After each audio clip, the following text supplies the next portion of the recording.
এই তো কিছুদিন আগে ভারতের রাজনাথ সিং এর একটি বক্তব্যকে কেন্দ্র করে গোটা বাংলাদেশ কিন্তু তোলপাড় হয়ে গেছিল, কারণ এমন ভাবে সেই বক্তব্যটা দেওয়া হয়েছিল রীতিমতো একদম চোখে আঙ্গুল দিয়ে যেন রীতিমতো বাংলাদেশকে একটা থ্রেট দিয়েছিলেন এই রাজনাথ সিং। হ্যাঁ, আমি যেটা বলতেছি সেটাই। তো সেই কথার অতি উত্তর যে বাংলাদেশ দেওয়া শিখে গেছে তা আপনারা এই ভিডিওতেই বুঝতে পারবেন। আপনাদের বলে রাখি, রাজনাথ সিং এর একটি মন্তব্যকে কেন্দ্র করে গোটা বাংলাদেশ তোলপাড়।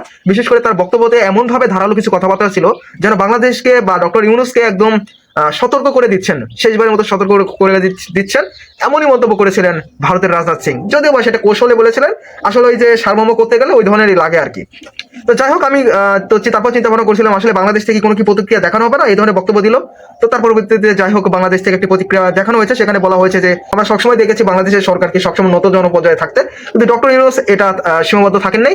বাংলাদেশের যারা উচ্চপদস্থ কর্মকর্তা রয়েছেন তারা কিন্তু এই রাজনাথ সিং এর বক্তব্যের উপর একদম কড়া প্রতিক্রিয়া জানিয়েছেন। তার সাথে এটাও জানিয়ে দিয়েছেন আসলে এই ধরনের বক্তব্য যে পারস্পরিক একটা বন্ধুত্ব নষ্টের জন্য যথেষ্ট, সেই ধরনের একটা আহ্বানও তিনি দিয়ে দিয়েছেন যে এই ধরনের বক্তব্য কখনো কাম্য নয়। ঢাকা ও নয়াদিল্লির মধ্যে বিরাজ করছে কূটনৈতিক উত্তেজনা। অন্তর্বর্তী সরকারের প্রধান উপদেষ্টা ডক্টর মোহাম্মদ ইউনূসকে নিয়ে ভারতের প্রতিরক্ষা মন্ত্রী রাজনাথ সিং সাম্প্রতিক যে মন্তব্য করেছেন সেটির কড়া জবাব দিয়েছে ঢাকা। পররাষ্ট্র মন্ত্রণালয় বলছে রাজনাথ সিং এর মন্তব্য অযথার্থ এবং কূটনৈতিক শিষ্টাচারের পরিপন্থী। ভারতের নেটওয়ার্ক 18 গ্রুপের প্রধান সম্পাদক রাহুল যোশীর সঙ্গে একান্ত সাক্ষাৎকারে রাজনাথ সিং ডক্টর ইউনূসকে নিজের কথাবার্তায় সতর্ক থাকার পরামর্শ দেন। সাক্ষাৎকারে রাজনাথ সিং বলেন, আমরা বাংলাদেশের সঙ্গে কোনো টানাপোড়েন চাই না, তবে ইউনূসকে তার বক্তব্যে সতর্ক থাকতে হবে। শুক্রবার নেটওয়ার্ক 18 গ্রুপের একটি গণমাধ্যম ফার্স্ট পোস্ট এই সাক্ষাৎকারটি প্রকাশ করে। রাজনাথ সিং এর এমন মন্তব্যের প্রতিক্রিয়ায় পররাষ্ট্র মন্ত্রণালয়ের মুখপাত্র এস.এম. মাহবুবুল আলম বলেন, ভারতের প্রতিরক্ষা মন্ত্রী রাজনাথ সিং বাংলাদেশের প্রধান উপদেষ্টা সম্পর্কে যে মন্তব্য করেছেন তা আমাদের নজরে এসেছে। আমরা মনে করি রাজনাথ সিং এর এমন মন্তব্য ভুল এবং গঠনমূলক নয় এবং তা শিষ্টাচার ও কূটনৈতিক সৌজন্যের প্রতি সম্মানজনক নয়।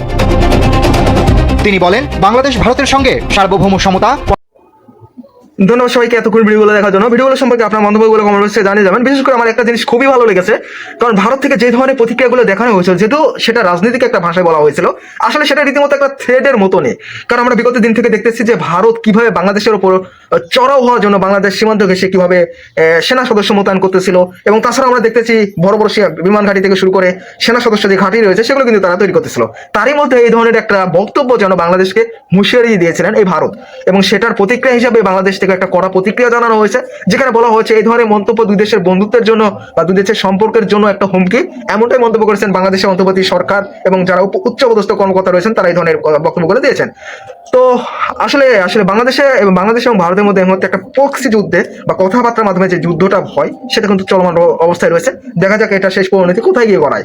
আপনাদের বলে রাখি, ভারত কিন্তু তাদের সীমানা ঘেঁষে বিভিন্ন সেনা ক্যাম্প থেকে শুরু করে সব ধরনের কার্যকলাপই তারা কিন্তু শুরু করে দিয়েছে, এবং এই ব্যাপারে যদি বাংলাদেশ সতর্ক না হয় অবশ্যই ভবিষ্যতে বাংলাদেশের জন্য একটা দুঃখ হলেও হতে পারে। এর থেকে আমাদের শিক্ষা নিতে হবে, নয়তো ভবিষ্যৎ আমাদেরকে পস্তাতে হবে।